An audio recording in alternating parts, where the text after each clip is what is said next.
लेकिन हमारे सफेद पोश नेता उन खबरों को ना तो देखना चाहते हैं और ना ही वो पसंद करते कि इनको ज्यादा दिखाया जाए।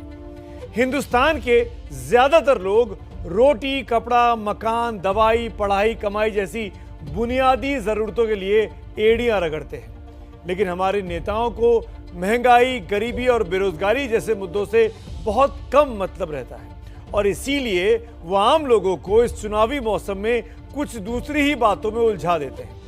इसीलिए चुनाव में आप देखते होंगे कि हिंदू मुसलमान होता है, कहीं बुलडोजर चलाने की बात होती है, तो कहीं टोटी, तो कहीं चिलम की बात होती है, तो कहीं आरोपों के तमंचे और कट्टे लहराए जाते हैं, कहीं चुनाव गन्ना जिन्ना में फंस जाता है, तो कहीं शैतान आ जाता है, कहीं गाली गलौज तक बात पहुंच जाती है।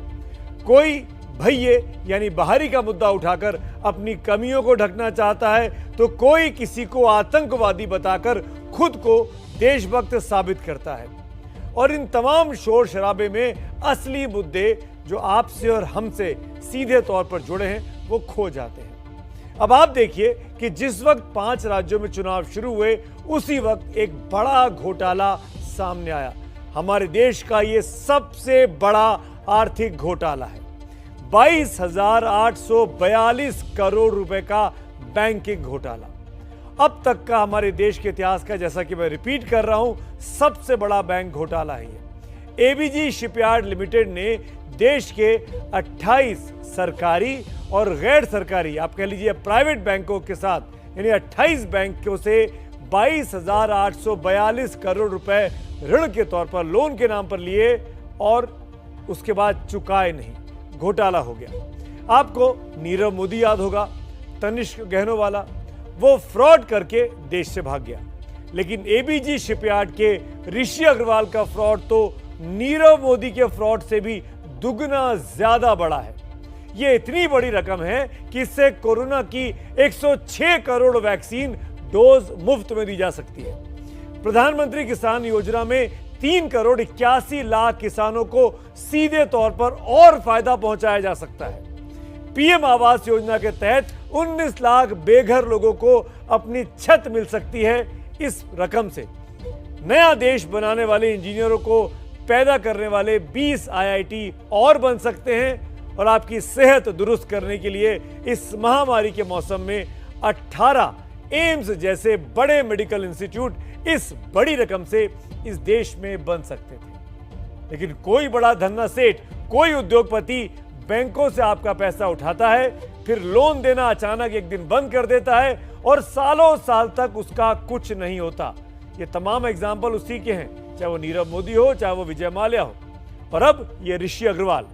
जबकि आम आदमी अगर 1-2 महीने अपने लोन की किश्त ना चुकाए, कर्ज की किश्त ना दे, चाहे वो घर का किश्त हो, चाहे वो पर्सनल लोन हो, चाहे वो गाड़ी का लोन हो, तो ये बैंक वाले बदतमीजी पर उतर आते हैं। हमारा और आपको रहना इस समाज में मुश्किल कर देते हैं। हमारे घर पर अननोन लोग यानी बाउंसर्स तक, जो कि मारपीट करने में माहिर होते हैं, वो बाउंसर तक आ धमकते हैं। क्रेडिट रेटिंग हमारी आपकी कम कर दी जाती है। भविष्य में लोन लेना और मुश्किल कर दिया जाता है। और पूरी की सबसे बड़ी बात तो ये कि ये तमाम एक्सरसाइज में आपको सरेआम बेइज्जत किया जाता है ताकि आप शर्मसार हो और समाज में आपके आगे कोई भी जी न लगा पाए। लेकिन हजारों हजार करोड़ के घोटाले करने वाले सरेआम घूमते हैं और फिर एक दिन पता चलता है कि देश से फुर हो गए। याद कीजिए विजय माल्या कैसे देश छोड़कर जाने से पहले संसद तक में घूमते रहे, तमाम सांसदों के बीच मिलते जुलते रहे और एक रात अचानक गायब। और एक माल्या की बात नहीं है, यहां बैंकों का गुलिस्तान बर्बाद करने के लिए कितने मलाया बैठे हुए हैं। अब नीरव मोदी हो या मेहुल चोकसी, मामा भांजे की ये जोड़ी, सबने बैंकों के पैसे उड़ाए और फिर इस देश से खुद उड़ लिए। हालांकि सीबीआई का कहना है कि एबीजी शिपयार्ड घोटाले के मुख्य आरोपी ऋषि अग्रवाल से उसने पूछताछ की है। ऋषि अग्रवाल देश में ही है, लेकिन कमाल देखिए कि ऋषि अग्रवाल की गिरफ्तारी नहीं की है। हिंदुस्तान का सबसे बड़ा बैंक घोटाला किया इस ऋषि अग्रवाल ने, लेकिन सीबीआई ने पूछताछ के बाद इनको घर जाने दिया।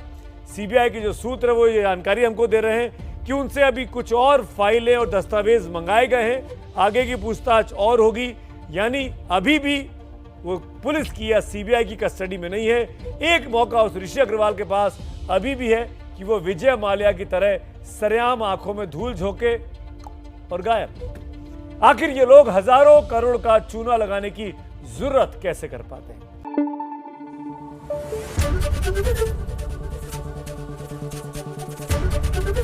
एबीपी न्यूज आपको रखे आगे।